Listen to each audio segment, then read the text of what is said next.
इसे प्रेजेंटेशन मैंने रखा आपके सामने ताकि आप रिलेट कर पाओ चीज़ों को। जब वो सो रहा है तो वहाँ से पीछे से उसको लोग आकर देखते हैं कि ये एक व्यक्ति नीचे सो रहा है और उसको कोई फिक्र नहीं है, बाहर तूफान चल रहा है, हमारे जीवन में भी कई तूफान है, कई चीज़ें संकट हमारे सामने हैं, हम हर चीज़ नहीं बता सकते, लेकिन परमेश्वर के सामने हर चीज़ भूल रहे हैं। हम चर्च आकर अपनी प्रेयर्स करते हैं, ठीक है, यहाँ बोझ लेते हैं ताकि अपने जीवन में हम वो बातें ले पाए जिससे हमें शांति मिले। और सचमुच उस तूफान को शांत करने का एक ही तरीका था कि उस व्यक्ति को जो वहाँ पर करंट था या फिर जिसकी वजह से ये प्रॉब्लम आई थी उसको हटा दिया। कई बार ऑफिस में ऐसा ही होता है कि कई बार किसी व्यक्ति को इससे प्रॉब्लम है, 4-5 लोग काम करते हैं, एक वजह से अगर प्रॉब्लम हो रहा है तो उसको पद से हटाकर दूसरे डिपार्टमेंट को शिफ्ट कर दिया जाता है, काम करता है, ताकि दूसरों पर उसका असर न हो या फिर हमारा जो काम हो उसमें चले। मैं रेडिएशन लैब में काम करता हूँ जहाँ पर रेडिएशन दिया जाता है और रेडिएशन छूट होते हैं, इंसानों पर नहीं देते ताकि एक्सपेरिमेंट्स हम करते हैं कैंसर से, ठीक है। तो ये जो रेडिएशन देने का प्रोसेस है, हम उन व्यक्तियों को अलग कर देते हैं 1 महीने के बाद जिनमें रेडिएशन पे काम किया गया है जिनके साथ, ताकि वो आइसोलेट रहे, ताकि दूसरों तक रेडिएशन की जो कहते हैं रेडिएशन का इफेक्ट है दूसरों को भी न लगे और वो व्यक्ति अपनी सेहत को फिर से नॉर्मल जीवन जितना रेडिएशन एरिया से लगे। इसी तरह जोना को भी वहाँ से निकालना था, उन्हें समुद्र में से फेंक। तो पहला व्यक्ति था जोना, जिसकी वजह से गलत जगह पे आदमी नींद में पड़ा था, वो सो रहा था और उसकी वजह से बाकी लोग संकट में पड़े और ये तूफान का सामना करना पड़ा और उसे जब समुद्र में फेंका गया तूफान शांत हो गया। लेकिन परमेश्वर की योजना उसकी मेहनत थी, उसको एक मछली के पेट, आप सब ये स्टोरी जानते हैं, आगे नहीं बोलूँगा, और उसे जहाँ परमेश्वर लेके जाना चाहता था उसे लेके गया, लेकिन तकलीफ को लेकर हम कई बार तकलीफों का सामना करते तो ये ना समझे कि हमारी प्रेयर रिक्वेस्ट सुनी नहीं है। हम जोर जोर से प्रार्थना करें कोई प्रॉब्लम कर सकते हैं, लेकिन हमारी बाइबल क्या बताती है, हमारे अपने कमरे में जाना है, एकांत में जाना है, अपने प्रभु परमेश्वर के साथ समय बिताना है और एकांत में जो प्रार्थना आप करोगे आपको उत्तर जरूर मिलेगा। मेरा मानना है आप करके देखिए, मैंने भी कर दिया, मुझे कई उत्तर बहुत जल्दी मिले। हो सकता है कि मेरा जीवन पाप में मैंने जा रहा था, मैंने अपने आप को रोक दिया, कई वजहों से जा रहा था जो मैं आगे आपको बताऊँ। दूसरा व्यक्ति हम देखेंगे बुक ऑफ जजेस, न्यायों की पुस्तक में दूसरा व्यक्ति के बारे में दिया गया है। आप इसकी स्टोरी भली बात जानते हैं, सैमसन और दलाइला की स्टोरी आप सब जानते होंगे। मैं वचन कुछ पढ़ता हूँ आपके सामने। तब उसने अपने मन का सारा भेद खोलकर, ये सैमसन के बारे में बता रही है बाइबल, जो दलाइला के साथ प्यार में पड़ा हुआ है। तब उसने अपने मन का सारा भेद खोलकर उसने कहा कि मेरे सिर पर छुरा कभी नहीं था, क्योंकि मैं माँ के पेट से परमेश्वर का नाज़िर हूँ। यदि मैं मुड़ जाऊँ तो मेरा पद इतना घट जाएगा कि मैं साधारण मनुष्य का हूँ। यह देखकर कि उसने अपने मन का सारा भेद दलाइला को कह दिया है, दलाइला ने फरिश्तियों के सरदार के पास कहना भेजा कि अब की बार फिर आओ, क्योंकि उसने अपने मन की बात मुझे बता दी। तब उसने उसको अपने घोटों पर सुला रखा और एक मनुष्य बुलवा कर उसके सिर की 7 लटें उड़वा डाली और वो उसको दबाने लगी और रोने लगी। देखो इस जो 19वीं आयत है इंपॉर्टेंट है। तब उसने उसको अपने घोटों पर सुला दिया। दलाइला ने क्या किया, व्यभिचार में इसको डुबा दिया। सबसे बड़ा वर्ड व्यभिचार, जिसके बारे में हम कभी बात नहीं करना चाहते, जो आज की समाज सबसे बड़ा मुद्दा है। हमारे मोबाइल मीडिया, सोशल मीडिया के माध्यम से जो छोटे छोटे बच्चों को ये बुरी बातें पहुँचा। कई बार हमारे मोबाइल से पासवर्ड नहीं होता, कई बार हम जो चीज़ें जो बड़े लोग हम समझ पा रहे हैं, यहाँ पर बैठे, कई बार कुछ चीज़ें जो हमारे लिए उचित नहीं है, फिर भी हम मोबाइल में कभी डाउनलोड कर लिया या खुल गया। बच्चों के साथ ये क्या एग्जाम्पल रहेगा, हमें देखना है, तो हमें रेस्ट्रिक्ट रखना है हर चीज़ों को। लेकिन ये व्यभिचार में सैमसन भी बढ़ गया है, यहाँ पर उसकी शक्ति जिसमें थी मालूम नहीं, लेकिन वो गलत जगह गलत समय पर दलाइला के पास था और उस व्यभिचार के होश में वो अपने आप को बैठा, उसे कुछ समझ ही नहीं आया कि उसने क्या किया। परमेश्वर ने उसको बहुत सारी शक्ति थी, उसके जो बाल थे उसमें इतनी शक्ति थी कि वो पूरी पहाड़ को हिला सकता था, पूरे सब लोगों से उससे ज़्यादा शक्ति उसी को दी गई, लेकिन ये शक्ति उसके पास भी किसी को नहीं पड़ी। और जब उसने मदिरा किया, दारू पी, अपने दोस्त गवा बैठे व्यभिचार में पड़ा, तब उसने अपने सारे राज उस लेडी को बता दिया। फरिश्ती लोगों ने क्या किया, जान लिया कि भाई उसकी ताकत किसमें, उसके बाल काट। देखो कितना बड़ा किस्सा, ये तो परमेश्वर ने फिर से उसको एक बार ताकत दी। आप सबने स्टोरी पढ़ी है, लेकिन हमारे जीवन में जो संकट आएगा उसके बाद फिर से हम परमेश्वर को पुकारने चले जाएंगे और फिर से सब चलने वही। लेकिन हम ये याद रखें कि गलत जगह हम आत्मिक नींद में पड़े हैं, गलत जगह हम आत्मिक दशा में पड़े हैं, तो हमारे साथ भी हमारी कई ताकतें, कई लोग कमजोरी का फायदा उठाते हैं, हमें नहीं कर पाएंगे। दो व्यक्ति हो गए आपके सामने, एक हो गया चुना, दूसरा हो गया सोचा। दो व्यक्ति और देखेंगे जल्दी जल्दी, क्योंकि समय आगे भागा, संडे स्कूल को समय देना है। मैं हमेशा समय देना चाहता हूँ, लेकिन मैं बहुत लेट हो जाता हूँ, और आज हमारी संडे स्कूल का भी कुछ वक्त है, तो मैं जल्दी करना चाहता हूँ। ठीक है, हम तीसरे व्यक्ति के पास चलेंगे, जो कि एक्ट्स ऑफ द अपोस्टल्स है, 20वां अध्याय 7 से लेकर 12 में पढ़ सकते हैं। उस व्यक्ति का नाम है यूकेटुस। हम हिंदी में यूकेटुस बोलते हैं, इंग्लिश में आप देख सकते हैं, पहले ऊपर लिखा है। ठीक है, ये यूकेटुस जो व्यक्ति, उसके बारे में हम लोग पढ़ेंगे, उसके बाद उसकी बात। सप्ताह के पहले दिन जब हम रोटी तोड़ने के लिए इकट्ठा हुए, तो पौलुस ने जो दूसरे दिन चले जाने पर, पौलुस जो था एक घर में अपना प्रचार कर रहा था रात के समय। ठीक है, और सेकंड डे उसको ट्रैवल करना था, उस जगह से वो जाने वाला था। लेकिन वहाँ जितने भी लोग और चेले थे जो सुनने वाले थे, उनको वो वचन सुनाना चाह रहा था, क्योंकि वो वचन को आगे पहुँचाए, क्योंकि पौलुस का काम खत्म हो गया था, दूसरे शहर में जाकर अपना वचन का प्रचार करने वाला था। वहाँ पर यूकेटुस नाम का भी व्यक्ति उस सभा में मौजूद था और हैरान था। हम वचन कब सुन रहे हैं? दिन में 9 बजे 10 बजे हम सुन रहे हैं। अब वो वचन कब सुन रहे हैं? रात को 10 बजे, रात को आधी रात को सुन रहे हैं। जिस अटारी पर हम इकट्ठा थे, उसमें बहुत दिए जल रहे थे। हम यूकेटुस नाम एक जवान खिड़की पर बैठा हुआ गहरी नींद से छूट रहा था। जब पौलुस देर तक बातें करता था, वो नींद से झोंके में तीसरी अटारी पर से गिर पड़ा और मरा हुआ। परंतु पौलुस उतर कर उससे निपट गया और गले लगा करता, घबराओ नहीं, क्योंकि उसका प्राण उसी में है। और ऊपर जाकर रोटी पूरी और खाकर इतनी देर तक उससे बातें करता रहा कि पौ फट गई, ऊपर चला गया, और वह उस लड़के के जीवित के लिए और बहुत शांति की। वचन कितना सुंदर है, कितनी छोटी स्टोरी है, लेकिन बहुत सारी बातें इस वचन में लिखी हुई है। आप स्टडी करेंगे, आप रेफरेंस बाइबल लेंगे, आपकी नॉर्मल बाइबल आप हटा देंगे। मैं जो भी स्टडी करते हैं बाइबल के लिए, उनके लिए मैं एक चीज़ बोलूँगा, डॉक्टर साहब के पास तो है, डॉक्टर साहब ने मुझे दी है रेफरेंस बाइबल। आपके पास डायरी बाइबल होगी, हमें जिनको मिली है, और नहीं है तो आप खरीद लें। इतने ब्यूटीफुल रेफरेंसेस आप दिए हैं कि हम बाइबल को नए नए पुराने नियम से रिलेट कर पाएंगे, समझ पाएंगे गहराई की बाइबल के वचन को, जिन्होंने वहाँ पर समझ कर लिखा था। और हमारे स्टडी के लिए या वचन बांटने के लिए और लोगों को समझाने के लिए बहुत सरल माध्यम हो जाएगा। सो ये तो कुछ व्यक्ति जो है, ये वहाँ पर सो रहा है, तो दिख रहा है खिड़की पर, जबकि पौलुस वहाँ पे वचन बांट रहा है। रात हो गई है, आधी रात हो गई। हम चर्च में बैठे बैठे, कई लोग संडे के सैटरडे रात को पूरा हमने मूवी देखी, क्रिकेट देखा, सब देखा, 12-1 बज के हम सो ही नहीं रहे। हम अपने टीवी देखकर ऐसा आराम में सुबह 9 बजे उठ रहे चर्च के लिए। अरे यार, अभी चर्च जाना है, चर्च जाना इम्पोर्टेंट है या टीवी देखना, हमें दोनों में डिसाइड करना पड़ेगा।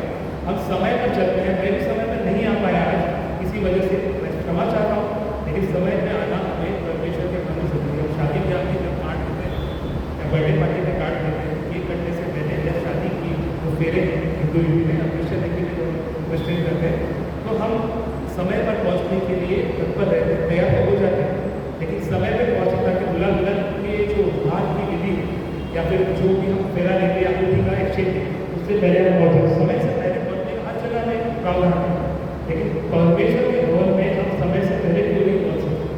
क्योंकि हम दूर रहते हैं। मैं मानता हूँ कि मुंबई शहर तो बहुत दूर है, इसके लिए हमें एक दिन पहले से ही तैयारी करनी है।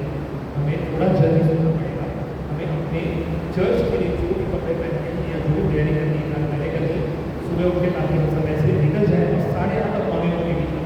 तो वास्तव अपने हवाले किया है, जब परमेश्वर ने किया है, उसके वचन को सुनने के लिए। मेरा वचन आप तक पहुँच रहा है या नहीं पहुँच रहा है, या मैं खाली बक कर रहा हूँ? पहुँच रहा है ना? ठीक। हम और एक व्यक्ति के बारे में देखेंगे, समय है हमारे पास, हम लोग धीरे धीरे आगे बढ़ेंगे। सो ये व्यक्ति वहाँ पर सो रहा है और सोते सोते वचन सुन रहा है। कई बार मैंने लोगों में हमने देखा है, पीछे की तरफ जो बैठते हैं, बीच में बैठते हैं, कई बार आपके लोगों में देखा है, जोसफ बैठता था, उसका नाम नहीं लेना चाहता, लेकिन कई बार मैंने उसको रोका, लेकिन उसने नहीं सुना। अभी वो आता नहीं आता है, लेकिन वो कई बार इतनी गहरी नींद में खराटों की आवाज़ उस तक भी पहुँचती थी। तो कई बार हम सो जाते हैं। परमेश्वर का वचन हम लेने आए हैं, जिसके भवन में जिसके लिए आए हैं, उसी के लिए भी हम अगर इस तरह अपनी बिहेवियर रखेंगे, उसी तरह एक बार उसमें सो गया, नींद ही नहीं आई कि वो गिर गया, नहीं उसको ये भी नहीं पता चला कि मैं ऊपर से 3 माले से गिर रहा हूँ और उसकी मौत हो गई। लेकिन पौलुस वहाँ पे कहता है कि वो मरा नहीं, वो सो रहा है। ठीक है, आप देखेंगे वचन में, लेकिन वहाँ पर आता है, उसको उठाता है। मैं इसलिए आपको पिक्चर्स दिखा रहा हूँ ताकि आप वचन को रिलेट कर पाएँ, समझ कर आपके घर में जाकर स्टडी कर पाएँ कि भाई ऐसा हुआ है, परमेश्वर हमसे वचनों के जरिए क्या कहना चाहते हैं।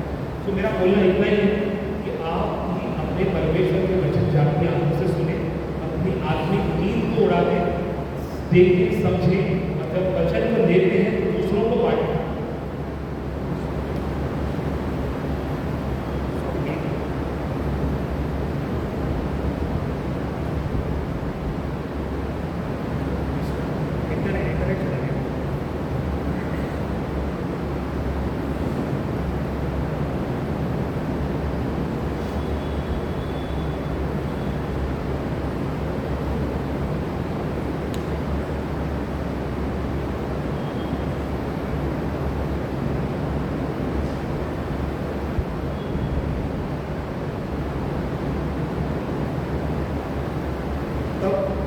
निकोलस को वापस वो लेके गया और उसको बोला कि वो जा रहा है, फिर से उसे प्रार्थना के भवन में लेके गया और सुबह तक वो लोग परमेश्वर के वचन बांटते रहे।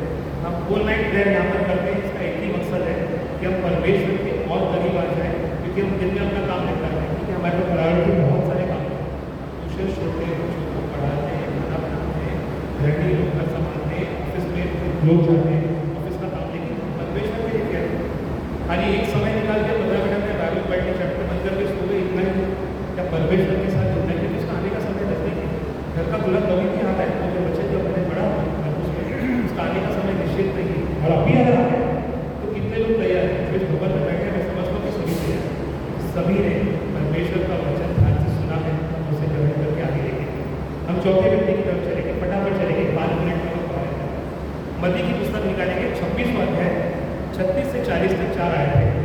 तब यीशु ने अपने चेलों के साथ गतसमनी नाम एक स्थान में आया और अपने चेलों से कहने लगा कि यहीं बैठे रहना जब तक कि मैं वहाँ जाकर प्रार्थना करूँ।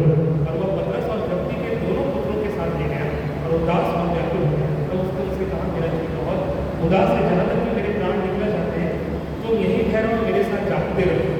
फिर वह थोड़ा और आगे बढ़कर उनके बल गया और यह प्रार्थना करने लगा कि बेटा यदि हो सके तो ये कटोरा मुझसे टल जाए, तो भी जैसा मैं चाहता हूँ वैसा नहीं, बल्कि जैसा तू चाहता है वैसा हो। फिर ये आखिरी आयत बहुत इंपॉर्टेंट है, आपके लिए है।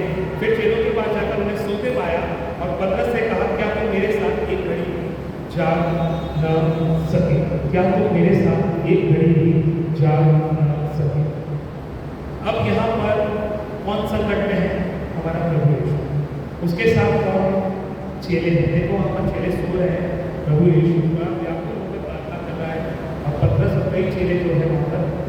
जाहिर सी बात है कि हम इंसान का एक लाइफ साइकिल है, जहाँ पर 9-10 बजे के बाद अपने आप बॉडी रिएक्ट करने लगती है और हमने अपनी साइकिल बांध दी कि हम 10 बजे 11 बजे तक सो जाए, उसी प्रकार हमारा मन तैयार होता है और हम सोने के लिए चले जाते। इन्होंने भी पूरा दिन प्रचार किया, हम लोग घूमे होंगे सब होंगे, लेकिन प्रभु उनसे रिक्वेस्ट कर रहे हैं कि जागते रहो, कि एक घड़ी में मेरे साथ इस व्याकुल घड़ी जब प्रभु पर संकट है। इसी तरह हमारे जीवन में भी कई संकट हमारे सामने, हम प्रभु से कई बार बोलते हैं कि प्रभु हो सके तो ये कटोरा मेरे पास हटा है, ये दुख मेरे पास से हटाने का परमेश्वर, मैं तुझसे प्रार्थना करता हूँ। लेकिन हमारे साथ कलीसिया है, प्रार्थना किसको करने बोल रहा है? साथ चेलों को भी बोल रहा है। इसी तरह हम अपने लिए तो प्रार्थना चर्च भवन में आके कर लेते हैं, मुझे ये चाहिए, मुझे वो चाहिए, मैंने परमेश्वर की सब मांगा, मुझे तो मिलना चाहिए, लेकिन मैंने क्या दूसरों के लिए भी मांगा? चर्च में आए हैं मेरे भाई बहन हैं, रिश्तेदार हैं, जो बाहर लोग हैं, और लोगों के लिए भी इस भवन की बेटी में जब हम यहाँ पर रुके देख रहे हैं, उस बदन और लहू को हम खा रहे हैं, अपने शरीर को शुद्ध कर रहे हैं, मन को शुद्ध कर रहे हैं, तो क्या हम दूसरों के लिए भी प्रार्थना कर रहे हैं? और ये प्रार्थना करने के लिए बोल रहा है प्रभु यीशु।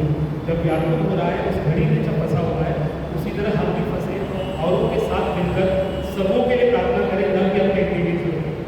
तो ये 4 व्यक्ति हमारे जीवन में बहुत इंपॉर्टेंट होते हैं, जो गलत जगह पे गलत जगह सो गए और इनकी वजह से काफ़ी चीज़ें उल्टी हो गई, और उसकी वजह से परमेश्वर के वचन से हमें बहुत कुछ सीखने के लिए मिला। योना, दूसरा व्यक्ति समसोन, तीसरा युद्धतुस और चौथा पतरस। चेला होने का परमेश्वर को अपने चेला बोलते हैं, लेकिन हम कहाँ तक, किस हद तक ये हमें अपने आप को जांचना है। इसके बाद एक चीज़ और मैं बोलूँगा कि ये जो जांचने वाला चैप्टर आपके सामने रखा है, अपने आप को आप देखें घर जाकर कि मैं इन चारों व्यक्तियों में से कहाँ खड़ा रहता हूँ। क्या मैंने आत्मिक नींद से जागने के लिए इन चारों लोगों से कुछ सीखा है, या अपने लाइफ में कुछ बदलाव आप से लाया है, ताकि मैं अपने लिए भी प्रार्थना करूँ और लोगों के लिए भी करूँ। मतलब आप और लोगों के लिए भी करो तो देखो कितने जीवन बदल जाएगा। आप अपने लिए तो कर ही रहे हैं, लेकिन दूसरों के लिए भी कर कर आप सभी के जीवन में वो बड़ा बदलाव ला रहे हैं, जिससे हम अपने आप को, अपने समाज और अपने चर्च को और बढ़ोतरी की ओर लेके जाएंगे। प्रभु का आगमन होगा तब आप सबको लेके जाएगा, लेकिन आप नहीं चाहोगे कि मेरे साथ भी मेरे लोग, मेरे चाहने वाले हैं या मेरे रिश्तेदार हैं, बेटे बेटी जो भी मुझसे जुड़े वो भी मेरे साथ चले। वो समय बहुत सुंदर होगा जब मैंने 2024 की बात कर रहा हूँ, और एक बार टेस्टिमनी अपनी टेस्टिमनी मैंने रखी, अभी भी फिर से रखूँगा। 2024 में मैंने बाइबल को फिर से खोलना चालू किया जब मुझे संकट आया, जब मेरे ईमेल्स हैक हो गए, मेरे ईमेल्स को गलत तरीके से इस्तेमाल किया गया, और जब ईमेल्स में कुछ चीज़ें आने लगी थे मुझे समझ में आया कि क्या हो। Even I got notice from police station, Delhi police ने नोटिस आया कि भाई ईमेल्स में यूज़ हो रहा है। आई वॉज प्रॉब्लम, मैं गवर्नमेंट एम्प्लॉय रहता हूँ, अगर मैं गवर्नमेंट एम्प्लॉय मैं टेक अप गवर्नमेंट के पास, अगर मैं कोई साइट को अगर यूज़ कर रहा हूँ वो इजीली देख सकते हैं। मेरा नंबर रजिस्टर्ड है 20 साल से, 20 ईयर से एक ही नंबर मैंने रखा ताकि कोई भी अगर कुछ प्रॉब्लम है तो गवर्नमेंट में ट्रेस कर सकते हैं। मुझे मेरे आई कार्ड में चिप दी गई है, अगर चिप को लगा तो मेरा साथ देगा इंडिया के कोई भी कोने में। सो उस दिन से मैंने बाइबल को खोला, मुझे परमेश्वर ने बहुत से बात करना चाहती है। बोला बाइबल पढ़ी तेरे डेस्क में पढ़ी, खुली नहीं रहा है। बाइबल इतनी मोटी लेकर लोगों के सामने रखी दिखाने के लिए बाइबल पढ़ने वाला आदमी खुली नहीं था भाई, क्या था। फिर मैंने बाइबल चालू किया और मैंने पूरी बाइबल पढ़ा है। पूरी बाइबल पढ़ने के बाद समझ में आया कि कितने वचन थे जो मेरे जीवन में दुख की घड़ी में मुझे ऊपर ला सकते थे। वो समय मैंने मिस कर दिया, मैं आखिरी नींद में सो रहा हूँ और मैं जब जागा सवेरा वहीं से हो। आज देख कर परमेश्वर से जो भी उस दिन से मांगा तुरंत मिल गया। अभी मेरा प्रमोशन है इस साल और मैं ऑफिस में बैठ के प्रमोट होने वाला हूँ गवर्नमेंट जॉब में। सो धन्यवाद हो सभी का, थैंक यू सो मच।